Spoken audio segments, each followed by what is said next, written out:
Don't forget to wear deodorant to the club, please, for the rest of us.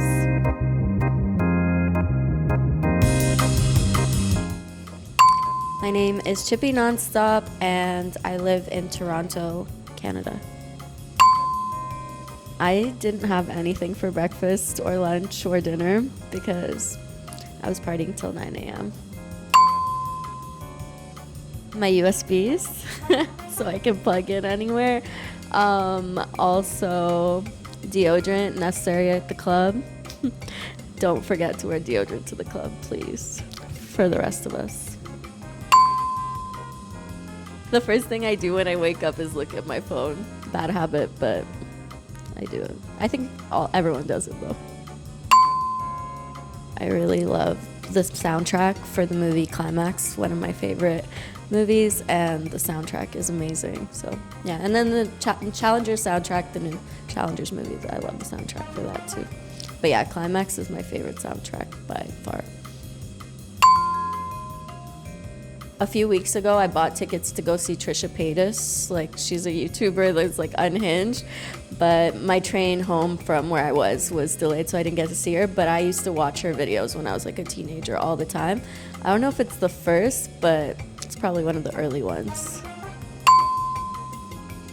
Well, my mom is a dance teacher when I was growing up, so my earliest music memory is with my mom. Like, I would go to her dance classes and I would like memorize all the songs, memorize all the dances. I feel like that was like my first like obsession with music, because I would see my mom dancing to it all the time, and then I just got obsessed. I listen to music like a DJ, like I just dig, so I never like actually just listen to full albums. In a long time, I haven't listened to a full album front to back.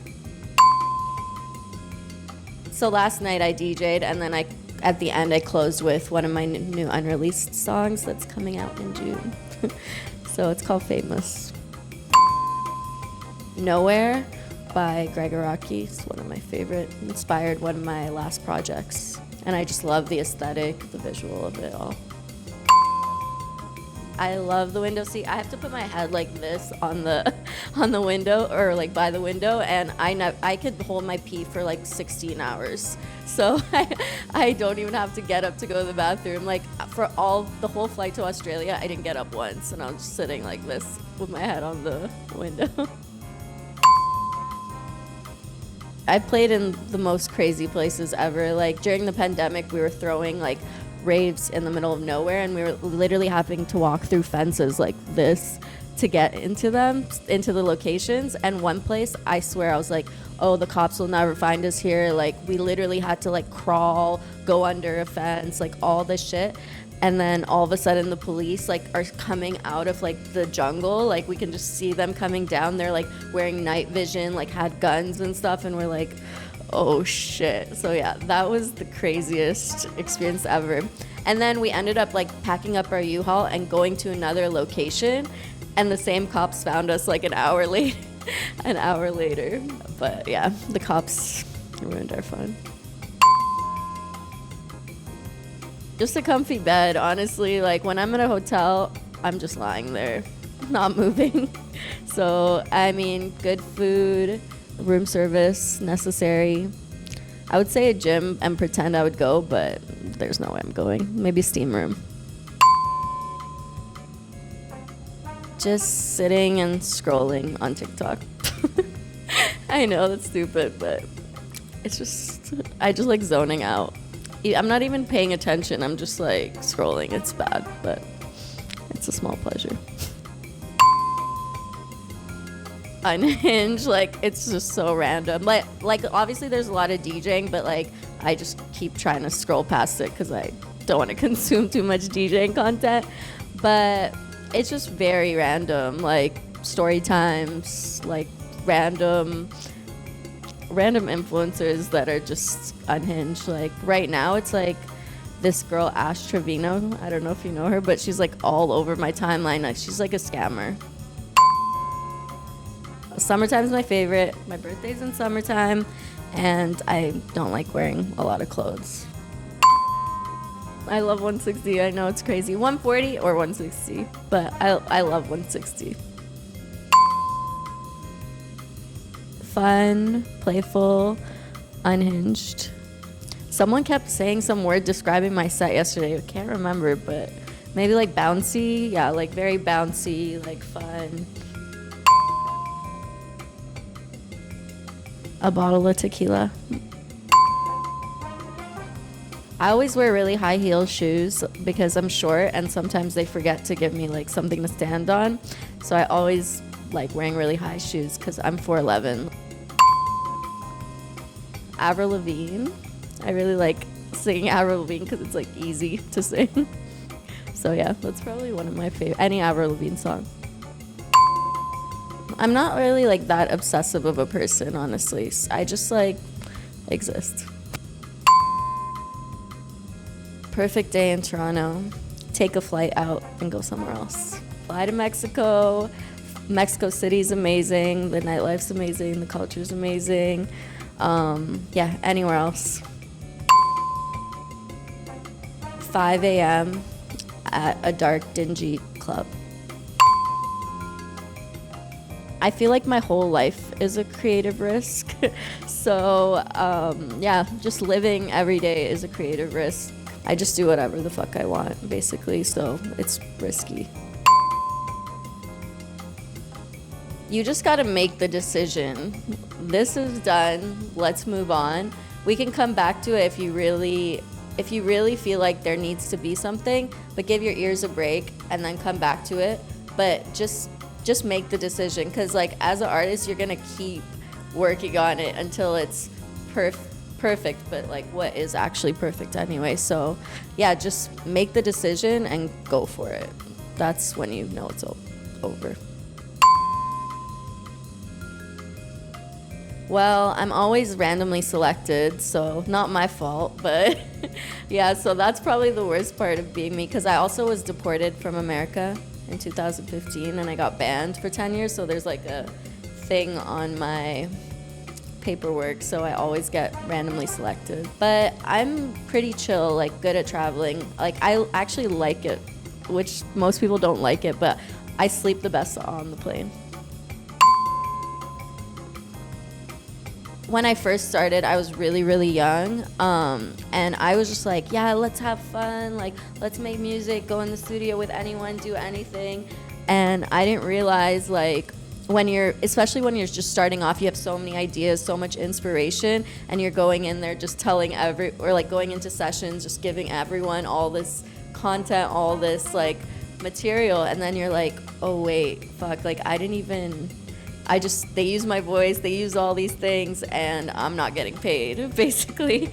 So yeah, like I learned that lesson many times. Like, oh wow, people don't really have your best interest most of the time. So yeah, don't like aim to work with like the biggest people. Like try to work with your friends and just be more community oriented, is what I really learned. So yeah, like now I just focus on people that I love and people within my community. I just went on a tour in India, and I'm Indian, and like people think that people there are like kind of conservative about partying and going out, but it's actually like insane. Like people rage so hard. So yeah, it was like one of the most epic shows I played.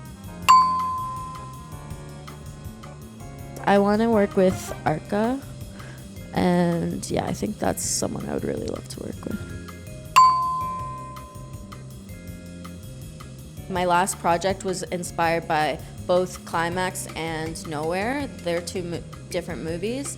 And so yeah, a lot of filmmakers really inspire a lot of my art. Like Party Monster also inspired some of my art. And especially like, because when I'm making a song, I also kind of think about the visual at the same time while I'm making the song.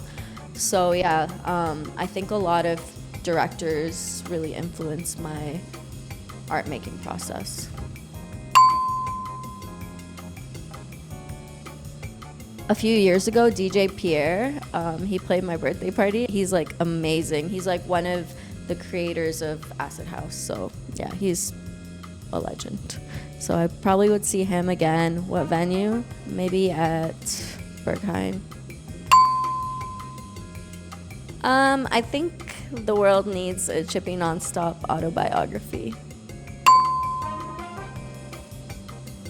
Community is really important to me because I throw a monthly call pep rally, and the people that come there and our audience is just so amazing. The energy they create is so unique. And so for me, that's one of the most important things, because without other people experiencing it, what are you playing for? And what are you creating for if we can't all share experiences together, enjoy our experiences on this life together? Like I think that's what life is about, creating shared experiences. So I think community to me is really, really important, and taking care of each other, for sure. You just feel it. I feel like, when my recordings, you just feel like me feeling the music, you feel what I want to convey. And even if it's fast, it's not necessarily like aggressive, like it's kind of just fun and playful. Like it doesn't necessarily have to be like abrasive, In a lot of ways, like I think a lot of the reason why I connect so much to even just like being at the club or like being a part of this community is because I've moved so much, and I needed kind of like one place to feel like grounded. I know it sounds weird that the club makes you feel grounded, but you kind of find your people every time, no matter where you are in the world. When you go to a club or like the certain music that you listen to and the people that you're around, you always are able to find them. I've always just been obsessed with music, and I didn't even try to do anything else. So I honestly, when I was like 15, 16, I just started making music on GarageBand on my computer in my room, and just recorded myself, and a bunch of things just happened like kind of organically, and I was just in the right place at the right time for certain things, and I was like, I think I'll just do this. So I never really tried to do anything else. So it wasn't like, I didn't plan or try. I never had another job ever. So it was the only thing I cared about.